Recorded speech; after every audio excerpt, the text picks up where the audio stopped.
इलाकाई bulletin में सबसे पहले खबर शामिल करेंगे। गुजरात में थाना रहमानिया की हदूद में नामालूम अफराद ने फायरिंग करके अदालत पेशी पर जाते हुए बाप और बेटे को कत्ल कर दिया, जबकि एक शख्स जख्मी कर दिया। वरिसा ने नाशों को जीटी रोड पर रखकर एहतजाज शुरू कर दिया है, जिस पर डीपीओ गुजरात ने वुसरा को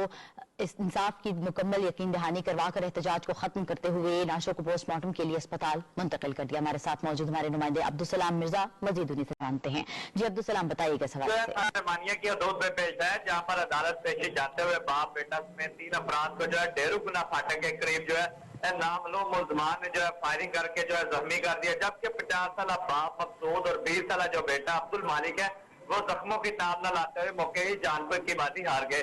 बाद वुरसा ने लाशों को जीटी रोड पर रखकर एहतजाज शुरू किया, जिसके बाद इस्लामाबाद से लाहौर जाने वाली जो ट्रैफिक थी वो मुतासिर होगी, जिस पर डीपीओ गुजरात ने जो है वुरसा को इंसाफ की मुकम्मल यकीन दहानी कराई, जिस पर वुरसा ने एहतजाज खत्म करते हुए लाशों को पोस्टमार्टम के लिए मेजर अजीज भट्टी शहीद अस्पताल मुंतकिल कर दिया है। आए रोज जो है थाना रहमानिया के हदूद में कत्ल हवाई जी ठीक है, बहुत शुक्रिया।